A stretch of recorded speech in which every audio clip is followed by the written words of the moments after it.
Hi, I'm Jay and I'm here to give you my top tip for starting up the Sportsman 4000 tri-fuel generator when running on natural gas.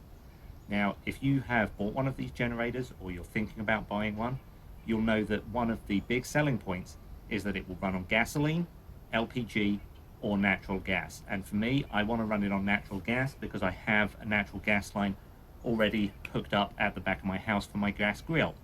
But the first time I tried to run it, I couldn't get the generator to start. Here's how I did it.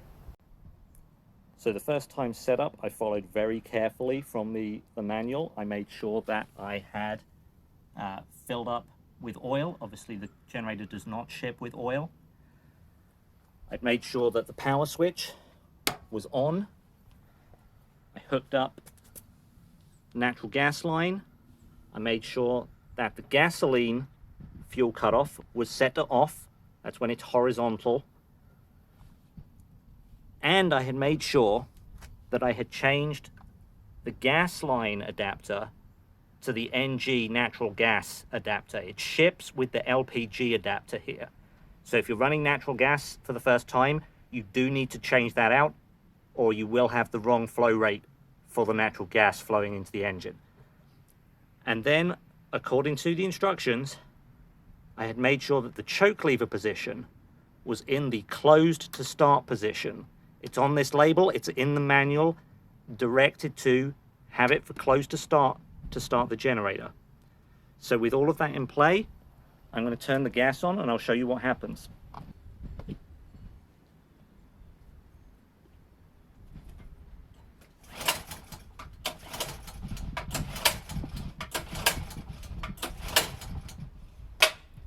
Nothing. And trust me, you can pull that all day. All you're going to end up with is tired arms.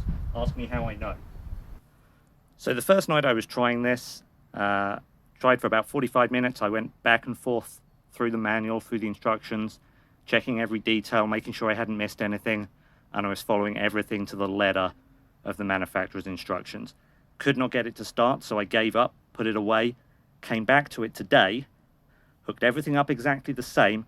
The first time I pulled the start cord, I got one pop out of it. It almost started. So at that point, I figured, okay, I know at least that the spark plug is good. And I had previously checked the spark plug connectors to make sure that this was fully seated. You know, if that's loose, you're not going to get any action from the spark plug. So the fact that it almost turned over meant that I knew I had at least a spark plug working.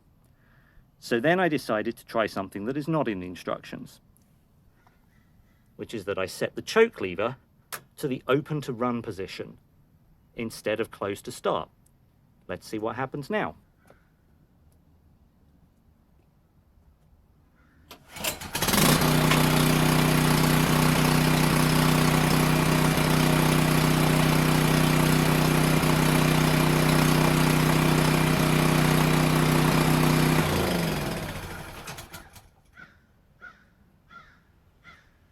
One pull.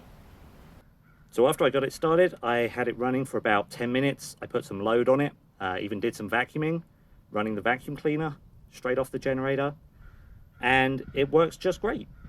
So despite what the manual says, if you are running on natural gas and you've checked everything else and you still cannot get the generator to turn over, ignore what the manual says about the choke, set it to open to run for the first ignition. And as you just saw, it starts on one pull for me.